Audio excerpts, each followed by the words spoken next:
Today we are going to discuss the diagnostic criteria of diabetes. This criteria is very important क्योंकि इसी criteria के ऊपर आप किसी पेशेंट को डायबिटिक लेबल करते हैं और फिर अकॉर्डिंगली उसको ट्रीट करते हैं. This criteria is according to ADA guidelines, American diabetes association guidelines. इस क्राइटेरिया में बेसिकली 3 चीज़ें होती हैं. Number 1 is random sugar level, number 2 is fasting and number 3 is HbA1c, जिसको शुगर का 3 महीने वाला टेस्ट भी कहते हैं. रैंडम शुगर लेवल ये वो ब्लड शुगर की रीडिंग है जो कि आप डे में किसी भी टाइम ले सकते हैं और इस रीडिंग के लिए पेशेंट का फास्टिंग स्टेट पे होना ज़रूरी नहीं है. अगर रैंडम रीडिंग लेस देन 140 है तो ये नॉर्मल रीडिंग है, यानी कि इस रीडिंग के ऊपर पेशेंट डायबिटिक नहीं है.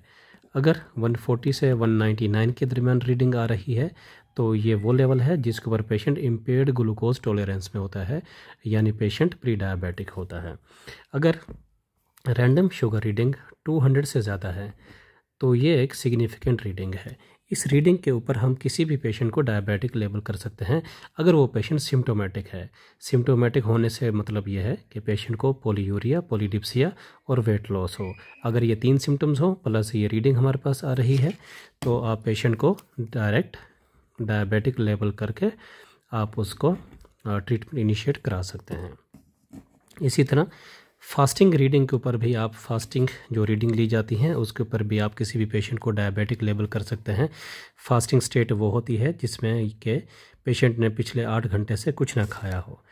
अगर फास्टिंग रीडिंग 100 से नीचे है तो ये नॉर्मल रीडिंग है.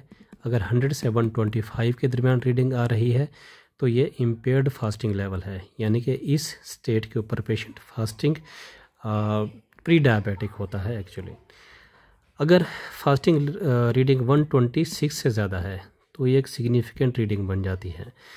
लेकिन किसी भी पेशेंट को फास्टिंग स्टेट के ऊपर, फास्टिंग लेवल के ऊपर डायबिटिक लेबल करने के लिए हमें 126 से ज़्यादा 2 रीडिंग चाहिए, यानी कि एक रीडिंग ये और एक रीडिंग हमें 126 से ज़्यादा और चाहिए.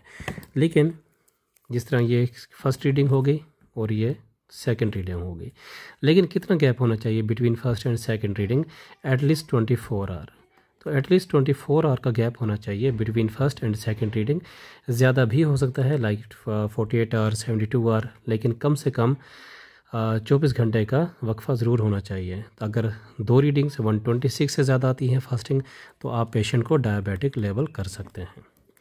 इसी तरह HbA1c के लेवल के ऊपर आप किसी भी पेशेंट को डायबिटिक लेबल कर सकते हैं. अगर नॉर्मल लेवल HbA1c का क्या होगा? 5.7%.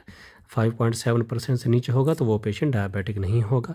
अगर 5.7 से लेकर 6.4% के दरमियान रीडिंग आ रही है तो ये प्री डायबिटिक रेंज है. इसी तरह से HbA1c के बेस के ऊपर अगर किसी को डायबिटिक लेबल करेंगे तो उसका लेवल ग्रेटर देन और इक्वल टू 6.5% होना चाहिए. इसके बराबर होगा या इससे ज़्यादा होगा तो हम किसी भी पेशेंट को डायबिटिक लेबल करके उसका ट्रीटमेंट इनिशिएट करा सकते हैं. तो ये प्रॉपर गाइडलाइंस हैं, प्रॉपर क्राइटेरिया है एज़ पर अमेरिकन गाइडलाइंस. और एक और चीज़ जो कि अहम है, अगर पेशेंट क्लिनिकली सिम्टोमेटिक है, लाइक उसको तमाम डायबिटीज़ की सिम्टम्स आ रही हैं और स्ट्रॉन्ग सस्पिशन है कि वो पेशेंट डायबिटिक है, लेकिन उसका लेवल 126 से नीचे आ रहा है, यानी कि ये क्राइटेरिया पूरा नहीं हो रहा, लेकिन क्लिनिकली पेशेंट जो है ना सिम्टोमेटिक है फॉर डायबिटीज़, तो इस स्टेट के ऊपर क्या कराएंगे? आप एक और टेस्ट करा सकते हैं, that is called OGTT, oral glucose tolerance test. इस टेस्ट में क्या करवाएंगे? इस टेस्ट के लिए पेशेंट को आप मॉर्निंग टाइम पे बुलाएंगे. ये टेस्ट मॉर्निंग में परफॉर्म किया जाता है. तो मॉर्निंग के ऊपर आप 75 ग्राम ऑफ ग्लूकोज लेंगे,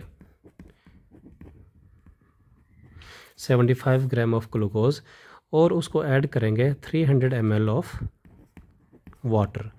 तो ये जो सॉल्यूशन बनेगा इसको पेशेंट नेक्स्ट 5 मिनट में कंज्यूम करेगा. ठीक है, तो 5 मिनट में जो पेशेंट जब कंज्यूम कर लेगा तो उसके बाद आप 2 रीडिंग लेंगे. एक रीडिंग जो कि आप 0 आवर के ऊपर लेंगे और सेकंड रीडिंग आप 120 मिनट्स के बाद लेंगे.